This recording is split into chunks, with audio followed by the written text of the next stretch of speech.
Farsa pa rin kahit may Selena. Doable ba to para sa TLPH? Yung TLPH, ang lakas pa rin ng, ng early First potential nila. Pero makakasabay yung Aurora sa early. 50-50. Sino makakakuha ng early sa kanila na yung laro?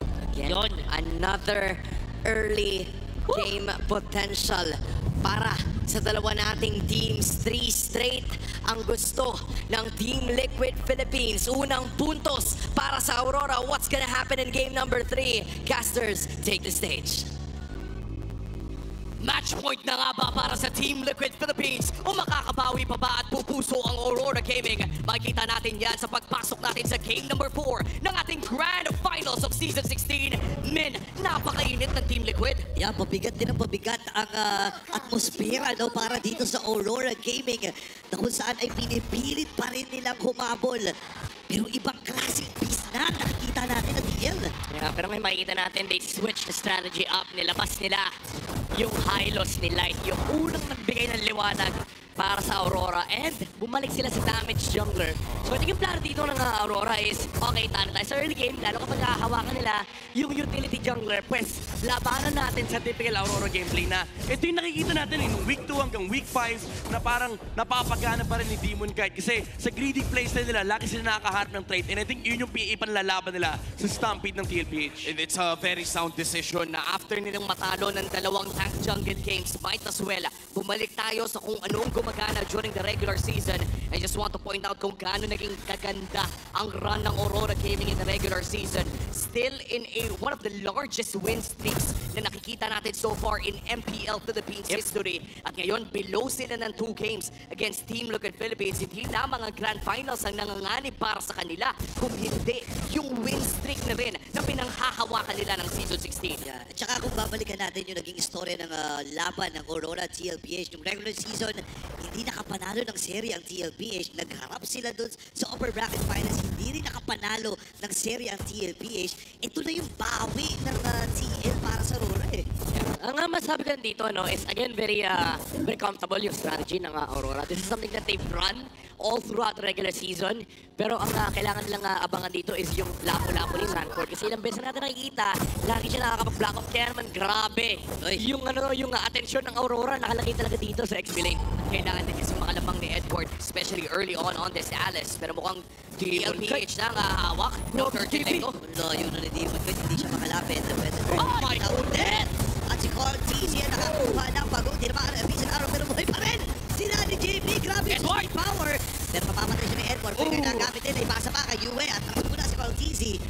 Grabe yung galawan at pintutan dito ha. Ibang klaseng pagzazone na nakita natin mula sa Team Liquid Philippines, and the burst coming in from Sanji. Mamaw magparsa itong tao to. Tsaka men, pili ko itong Aurora pag natulog mamaya, may isa silang mukhang makikita. Mukha ni JP.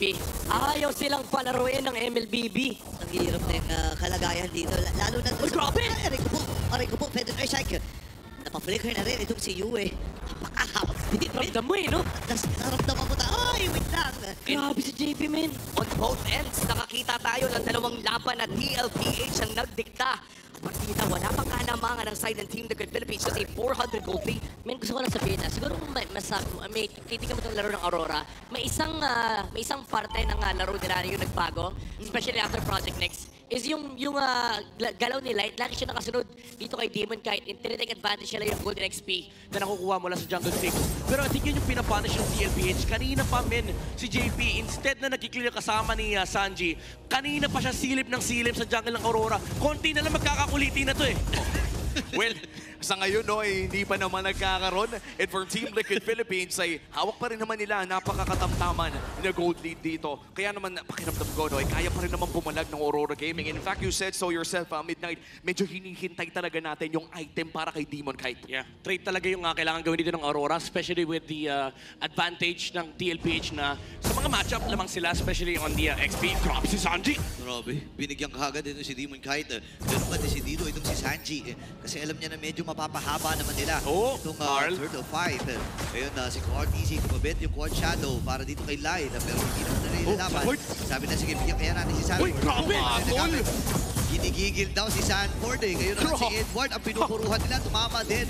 Yung Landshaker, Sanji to the rescue. Si JP ngayon ay abantihan, ayaw palapitin talaga si Demon Kite. At mukhang ang pagong may mapupuntan naman sa kamay ng Team Philippines. Papasok sa likod! Tinamaan din si Demon Kite at namatay sa kamay dito ni Uy. Pwede nursing naman, ilalapag din. Oh my JP, God. Bakit ayaw nito lakarin din sa Glory's Pathway. Tapak dito, nakabisang trap. Passport? Ilalapag na naman. Napakatindi ng ipit spread. Ladies and gentlemen, pinasok din sa kore. Edward ay makikitil. At ramdam na naman ang Liquid Stampede. Makakatore ang Aurora doon sa taas. Pero ang daming nakuha ng Team Liquid Philippines sa baba. Walang yangin lang ako nakakita ng big back. Mula doon sa lapo sa ni Sanford. Okay, uwi na ako. Joke lang! Ito hindi na bibiro. Kasi may Feather Earthshot din. Ibibitaw din si Sanji. Wala pa siya ganung kataas na damage as compared nung game number 2. Pero ang mahirap kasi dito pre, hindi malapitan si Sanji. Oo, poke lang talaga. Yun lang importante sa laro ng TLPH. I-poke nila and mapigilan nila yung galaw ng Aurora. And because of this, nabubuksan yung mapa para sa mga damage dealers ng TLPH. Especially kay Cartiz and kay Sanford. And si Demon Kite Min, hindi siya makalabas ng sarili niyang jungle kasi problema nila itong katat-kasa na to. Oo, tsaka lumalabang na nga rin sa farm dito yung Hayabusa against the Yisun Shin at very rarely natin na nakikita yan. Just speaks kung gaano ka-effective yung nagiging ikot dito ng Team Liquid Philippines. Pero siguro ang good news no, if you're Aurora Gaming, ay nakakapag-farm naman si Tommy Kite. Feather siya kasi Demon Kite naman magiging target. AOG, inabangan lang talaga. Demon Kite makakatakas. Pero not for long! Si Sanji ang kikitil sa kanya. Sila ito mag-game nasa low yung shadow kill. Tatama yung stun. Pabalik pa rin ni Carlito! Oh my goodness! Ibang klase ang ipinapamana sa TLPH. Huli na si Edward. Man, ibang klase ang cavalry. Ibang klase talaga pinersonal ng TLPH yung graphics kanina. RSG daw kalaban nila. Si Demon Kite tsaka si Light lang yung pinibigyan ni Sanford, ni Sanji at pati na rin ni JP. And Team Liquid Philippines, because of this, bukas na bukas yung mapa nila. Hindi makaharap ng farm si Demon Kite. Kaya nagsistruggle sila. Wala silang resource na makuha sa mapa. As tingin ko medyo mahihirapan din silang pumalag dito sa panghuling pagong. Pero nariyan naman si Edward. Sanford nasa pwesto na rin. The bravest fighter ilalatag na. Easy ay nakuha na naman yung pagong. Ngayon, kukuha na ata sila ng hero sa likuran. Ang naging target, Shadow King. Atras muna itong si Carl TZ. At si Edward ay critical din. Si Light lamang ang namaalam sa naging proseso. Maganda pa rin ang kalagayan ng TLPH dito. All 3 turtles secured para sa Team Liquid Philippines. At ramdam mo pa rin yung kikil mula sa Team Liquid. Na traces malayo para dito kay Demon Kite. Pero mukhang papasukin pa rin sila. Oh my goodness. Napakatapang ng mga miyembro ng TLPH. Lalo na itong si Daddy JP, men. Yung listahan ng kasalanan niya, sobrang haba na eh. Napakahaba niyan. Imagine mo, 3 game. Kasalanan ni JP. And ang malala dito, men, mukhang kung ikaw yung coach, parang sinasabihin mo, uy, kalma lang, baka mapunish kayo. Pero ang ginagawa ng TLPH, kapag na-force na yung mga spell, okay na sa kanila. Okay lang na, okay, nakatakbo, nakadash, kasi nawawala yung mga skill. And for Aurora, nakaka-pattern yun kasi lahat ng galaw nila, telegraph ng TLPH. At higit sa lahat, hindi makapag-farm yung mga taong kailangan mag-farm for Aurora Gaming. And things are looking dark para dito sa Aurora. Lumulobo lamang ang gold team ng Team Liquid. Si Demon Kite ay nahanap na naman nila. Sanji sa kanyang nasa harapan pero mukhang papalag sila. Purify ay nagamit wings by wings lang para maka-atakas. Itong si Sanji, JP ay naghahanap. RTZ papasok, Shadow King na nagamit niya. Traces ay nabitawan na. Naganda doon din yung AOG. Ngayon ay revitalize, ay may kukumit na rin dito ni Light. Si RTZ nakikipag-juggle doon. Ang sakit ng Predator Strike. Si Doming kailangan ng lumayo. Grabe yung stampede pre. May dalawang objective. Kumapit yung Shadow! Oh my goodness! Mamamatay si Demon Kite. Inisata nila itong si Light. At natamaan na nga talaga ng lintik. Oheb will secure that one. Oh wow. Nakatore, nakadalawang kills na agawan ng orange buff. Ilista mo na rin yung purple buff dahil mukhang pupuntahan na rin ang Team Liquid Philippines. Mula 4,000 patungong 6. 8 segundo para sa Lord. Kontrolado ng Team Liquid Philippines. Grabe, palaban talaga si Sanji. May pasok din. Throne of Ruins sa tama yung Bisan Arrow. Pero kasi pre, ready yan si JP. Ready siya sa mga listahan ng kasalanan niya. Isipin mo, sinalo niya lahat yun ha. And when we talk about JP, undefeated in all of his grand finals appearances. Isa yan sa mga stat line na sobrang hirap tapatan kapag pinag-usapan si JP. Kaya naman kasi undefeated. Tignan mo naman yung ginagawa ni JP, men. Kontroladong MLBB, hindi lang sa kakampi niya. Pati yung kalaban niya, kinokontrol niya. Kada dash na makikita niya mula kay Dominkite at kay Demonkite, men, may nakalatag kagad na AOG. Grabe na sobrang nakaka-amaze. 4 na MPL appearance. May 2 MPL na Grand Finals din na hindi sila natalo Sanford. doon. Talagang kompleto ang stat line. Yung magpalaro. Si Edward, ayaw talaga palaroin. Tumama yung Bisel Arrow. AOG. Mula kay JP Lord. Grabe, no? Parang nakapamewang lang si Cardisi. Kinukuha yun lang. Sabi sa'yo kada magdadash may AOG Napa-flicker tuloy si Edward. And sabi ni JP, okay lang yan. Yung ulti ko, mga 40 seconds lang. Yung flicker mo, 2 minutes. And Sanji again wants to with a feathered airstrike. Si Knight ata ay papagsak. Oh!